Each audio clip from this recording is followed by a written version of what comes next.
Thank you, Mark, and good morning, everyone. It is truly a pleasure and a privilege to be together with so many like-minded educators, artists, and agents of positive change in our world and in our musical community.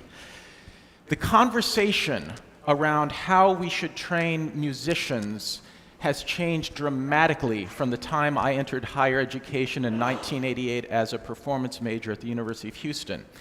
They were beginning to talk about diversity and inclusion, but things like technology, entrepreneurship, digital footprint, marketing, teaching artistry, community engagement, social justice were not on the syllabus then. We still may be struggling to get them in our syllabi and into our degree plans, but we're working on it. It's not a situation anymore where we're having to debate the relevance or the importance of these things in educating a musician. And I think if we are really looking for 21st century artists to have that kind of skill set, I think we can agree that it is going to take a village to train them. And if that's the case, then I would recommend we need to make some systemic changes and look at our institutions so that we can turn our conservatories and music schools into villages and our staff, faculty, and students into village people.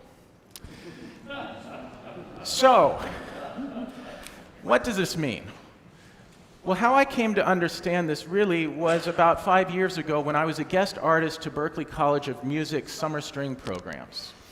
And for 1 week a year, I would be to teach and perform, and I would be part of this vital community where everyone was preserving traditions that went back centuries, inventing new genres, pushing boundaries, jamming together with great satisfaction, getting along. And I would leave after a wonderful week and wonder, what are they doing to create this sense of a community and a musical village, and what are they putting in the Kool-Aid? So, in late 2013, Melissa Howe, who was chair of the string department and who had brought me into this community, took a job as Berkeley's chief of staff. And when I found out her position was open, I said, I want that. It was the first time I'd heard of an administrative opening where I really said, you know what, I want that one. And the reason I did was because Berkeley's a school run by working musicians to develop working musicians, and up to that point, I had a wonderful freelance career in New York working for several teaching posts at great organizations and doing all kinds of projects, but there was not one position that wanted every single part of the David Wallace package. And so Berkeley was a place where they wanted my Schnittke, my Schubert, my Texas fiddling, my free jazz, my psychedelic rock, my electric viola heavy metal instrumental compositions, my chamber music skills, my speaking skills, my teaching artist skills, my collaborative skills, all in one job. And so when I came, I realized, you know what, that is actually my first lesson in becoming a village person. If you are village people, you are acknowledging the whole person. You are not compartmentalizing their skill set, but you are saying, how can I tap every part of who this person is? You are not telling the person who they are, who they aren't, what part of them you accept, which part of them you don't accept. You start telling people yes, and why not? And when you're in an environment where this happens, amazing and creative synergy starts to happen, and new things that you never dreamed of suddenly become possible.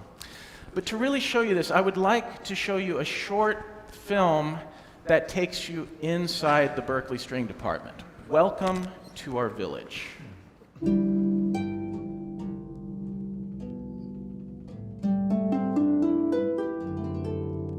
I never really picked the harp kind of picked me. I know that's kind of cliche. When the harp plays in a classical music setting, specifically in an orchestra, it's definitely a prominent voice, but oftentimes you're just sitting in the back for 350 measures counting rest.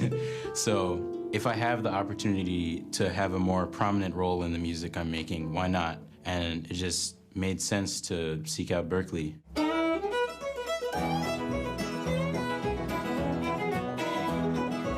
The Berkeley String Department is more than a method, it's a mindset. No two students are alike. And we are trying to help them cultivate their own voice, to help them to be the best that they personally can be. Our goal is to find the music that really fires them from the inside and motivates them to understand it and to contribute to it in a creative way. No matter what style you're playing, you're going to find a bunch of faculty members who really know the idiom and can help you. Mike Block, he stands with the cello. I thought, okay, this is a cool idea. And I decided to follow him. And we realized, hey, wait, this is, I think, the first cello lesson ever that the student and the teacher, they stand. And we took pictures like, yes. It's really great that they give you room and space to create and to show your voice. And if you want to stand, stand. And if you want to sing, sing, you know? Versatility is a key for jobs in the future, and here at Berkeley, there is an enormous world of music that is open to our students. Being more versatile and having been able to go more in depth in so many different musical genres, as a performer, that's going to serve me really well. I've been able to study bluegrass, Balkan music, and doing klezmer also. A lot of different global music, South America, jazz, and the list goes on. Students with classical backgrounds who wish to continue that can play in orchestra, they can study with Boston symphony musicians, they can even play a Shostakovich string quartet. And there are sometimes students who will pursue their jazz studies as part of global jazz. I was able to join the Berkeley Global Jazz Institute as the first harpist in the program. It's really exciting to just play the harp with a jazz combo. That's not something you see too often or hear too often. This is the only place in the world where a string player can come and study so many different styles of music with so many experts and be really well prepared for their future employment. To me, one of the most important things is for the students to leave here feeling they have the tools and the skills to follow their creative vision. That's our responsibility, and that's what we owe to our students. When I leave Berkeley, I'm hoping to go on to attend grad school in a jazz program, and the Berkeley String Department has really stretched me to find my own unique voice with the harp. It's such a wonderful place to be for creativity's sake and being able to become a musician who really has a good sense of self. Thinking about my future, that would be my goal, to create something like, okay, this is Marta Roma and this is what she does. It doesn't have to be classical, it doesn't have to be one style. I like to say, I play cello and I play music.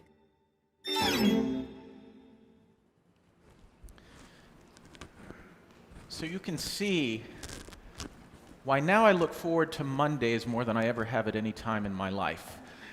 I think it's always important to have something to look forward to on a Monday, and I put private teaching on my Mondays so that every week I can look forward to working with students like Marta or Charles or Sarah who will keep me creatively engaged and challenged. Last week, I welcomed 50 new string students to our department. And bear in mind, we don't have any bassists because Berkeley has well over 300 bassists every semester. They get their own department. No guitarist because there's well over 1,000 guitarists, and they definitely get their own department. But it's all the other string instruments come to me, and I welcome them, and I told them, during your time here, you are a student of the entire department, and we fully expect you to be working with almost every single one of us, whether that's in private lessons or labs or in ensembles. I have 10 students this semester, and none of them think of themselves as a David Wallace student. They think of themselves as a string department student. Now, this is very different from the model I was trained in. And it's very different from the models that most conservatories and music schools are still using. As an undergraduate, I was a Ken Goldsmith student. When I started playing viola my senior year, I was a Larry Wheeler student. As a master's student at Mannes, I was a Karen Richer student, and for my postgrad and doctorate, I was a Karen Tuttle student. Now, at its best, this model is a deep kind of apprenticeship, and it does ensure a very solid tradition and technical background in the continuation of a tradition. However, I would argue that this can be problematic, because if we continue to perpetuate structures and cultures where students are siloed, identified, stereotyped, and judged according to who their private teacher is, this is not a village model. At its worst, it becomes a fiefdom, and it becomes limiting, and it can become abusive. At Berkeley, since everyone's the department's student, the teachers can't compete with one another. We don't own the students. They are all ours, and they're all not ours. That gives the students a sense of freedom and self-empowerment. How does this play out? Well, when they first come in, I'm the one who determines their teacher. I interview them. I want to know who they are, what are their career goals. And based on that, and what I know I have in my faculty, and a certain amount of gut instinct matchmaking, I'll say, you know what, we're going to start you out with this teacher. They have the option to continue if they want to, but they also can choose another teacher, and guess what? There's no audition, and the teacher teaches the student with open arms. We all teach more basic students, we all teach more advanced students. There is not a hierarchy of this is the great artist, and this is the teaching assistant to whom we give the people we don't want to teach. That does not exist. And here's what happens too, like performance majors starting in their third semester have the option of studying with more than one teacher simultaneously. This is especially helpful for students who want to explore multiple concepts and genres simultaneously. I currently have a violist who this semester, although she's worked on different genres in the past with me, this semester she really wants to work on 20th century modern viola classical repertoire with me. She is also studying with Rob Thomas, who is one of our bebop gurus, and working on her language so she can play better Coltrane. I am teaching a violinist who is coming to me because he has a serious desire to go out to National Fiddle Contest and do some damage and bring some prizes and to launch his career in that direction. But he is also studying with Matt Glazer because he wants to get better at his melodic concept of improvisation and swing tunes. And so we are sharing him. Now, under the old model, this student, by the time he graduates, would have to introduce himself as, hello, my name is Avery, and what kind of a student am I? Well, I'm an Anger, Wallace, Glazer, Thomas, Caswell, Walsh, Shaheen student, to paraphrase William Bolcom's Lime Jello Marshmallow Cottage Cheese Surprise. And, you know, that's who he's going to be at the end of his studies, and the beautiful thing is he's going to have parts of all of us. This is a picture of our faculty that was taken during our summer string intensive where we really focus on global styles. This is almost everybody. A few people are missing. But that's what a village looks like. We're happy, we hang together, we celebrate each other's triumphs and mourn each other's tragedies. We meet regularly as a think tank. And this is something I lifted from the Juilliard Dance Division, where I taught a music theory course as part of my tenure in Juilliard. Unlike the music division at Juilliard and dance, they have a diverse incoming body of different skill sets. Some have done classical ballet from the time they were 3 on forward and very little else. Some are these really hip modernists who want to be their own choreographer and run their own company in Brooklyn. Someone else went to a very bad inner city school and but they had a talented body and built what skills they could by whatever means they could. And in 4 years, the Juilliard dance faculty works together, meets about the students study with all of them, and they get prepared in so many different genres and build a technique that can do anything. And in 4 years, by the time they graduate, Juilliard dancers are going to the Montreal Ballet or Alvin Ailey, or they're going to William Forsythe in Europe. And they're doing all these different things. And when I came to Berkeley, I realized my job is to do that same thing, where in 4 years, we're going to work with all of these students, give them all these skills, all these experiences, help them develop their sense of who they are, what their strength is. Now, you can't do that unless you are operating under a village model. If you're operating under the commuter model and the gig mentality of a faculty member shows up, teaches, does the job, punches in, and goes home, well, that's that's the suburban model. That's not the village model. You actually have to communicate. You have to get together. You have to debate things. You have to decide what your standards are, how to hold everyone accountable. But the beautiful thing is when you do that and you build that kind of a team, beautiful collaborations start to happen that are totally outside of the curriculum. You have teachers collaborating on projects and recordings. You have a built-in support network if you're wanting to produce a concert. And on a really good night, you all play songs in the key of life with Stevie Wonder in TD Garden in Boston. We are a family, and we really enjoy what we're doing. When I was looking at the history of the string department and how it evolved, because I am standing on the shoulders of some giants, Melissa Howe and Matt Glazer in particular built this wonderful department over 30 years, but I was doing some research, and up until the 90s, the mid and late 90s, it was basically a violin school. Different violins, but every now and then there'd be a mandolin or a cello or some additional instrument. But then they hired Eugene Friesen, who is in the front row there with the beard and who had spoken in the video. Aldo Paraso, student from Yale, consummate classical credentials.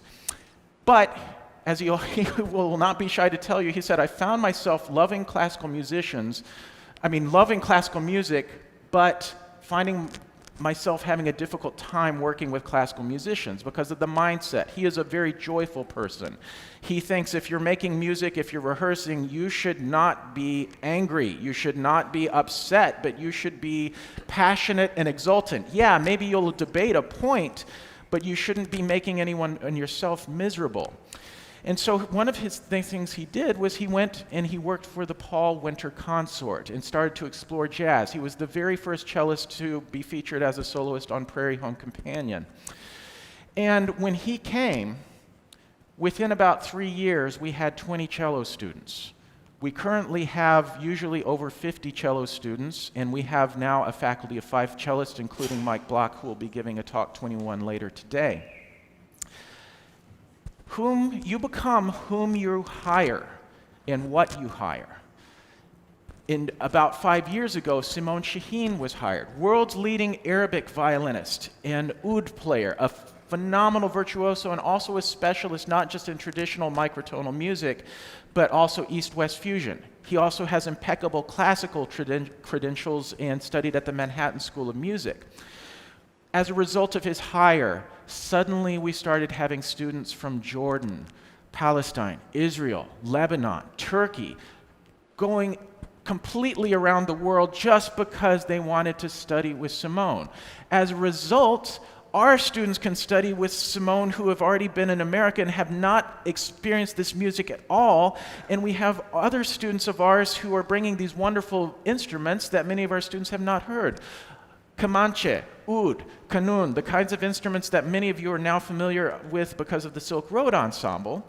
And you have this all together in one department, and as a result, we become a global village. So when you are hiring, think about what don't I have that I could have, because our gut is we often just try to hire ourselves unconsciously, but that's often where we tend.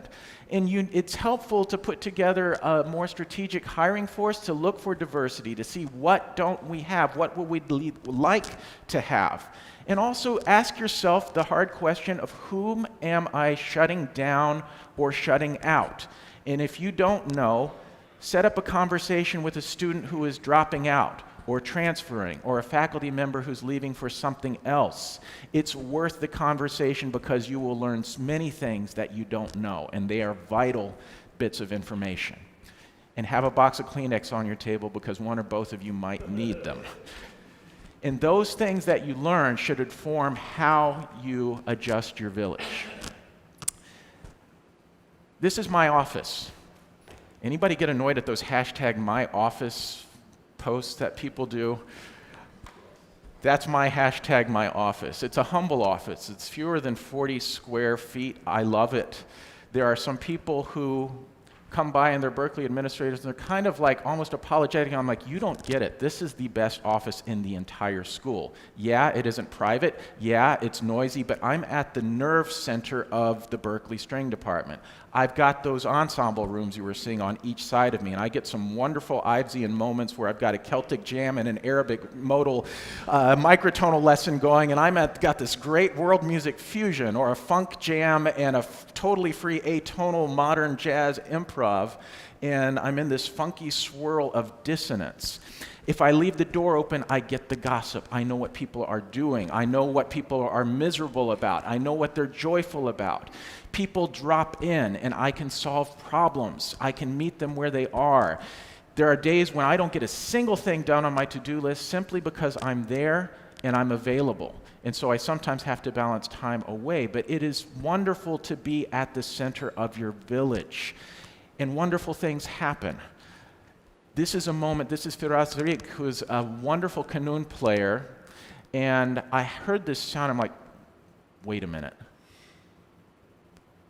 Is that? And I realized he was playing one of the most iconic electric guitar solos of all time, David Gilmour's final solo from the Pink Floyd song Comfortably Numb on electric Kanun. And I walked next door, and Rob Thomas, who was teaching that lab, you can see he looks a little bit dazed, but he was coaching for us on how to do whammy bar pitch bends on a Kanun. Neither one of them knew that was possible, but it happened. And so what happens is you start to get these wonderful moments of fusion and collaboration in your village, and you start to have students form bands. I will close with just a few seconds of a band called Aerialists, where they're from all over the world, backgrounds really Celtic and Canadian fiddle, but guess what? They love Arabic meters, they love microtones, they love jazz harmony, and they put together a band. Listen to what's going on in harmonies and in meter. And by the way, it's a Swedish tune they've arranged and transcribed.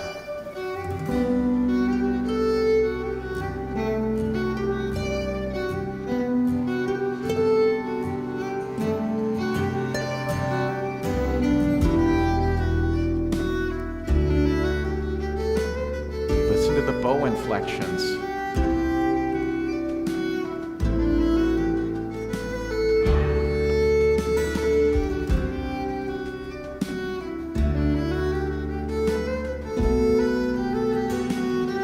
And I know we're at time, so let's go ahead and fade that out. And they eventually get into vocals and things, but that music would not exist if it weren't for this village where the doors are open and the people come together. When I first heard that band play, I'm like, what do I call this? I really don't know. I found out they've classified themselves with this genre, prog trad, progressive traditional music. And I think in some ways, that's probably the best description for my village. We are progressive and traditional. We are both and. And I'd encourage you to think about some of the models. Many of the things I presented here, I've also seen happen in classical environments, and it is possible, but it does involve a lot of communication and a lot of questioning. Thank you.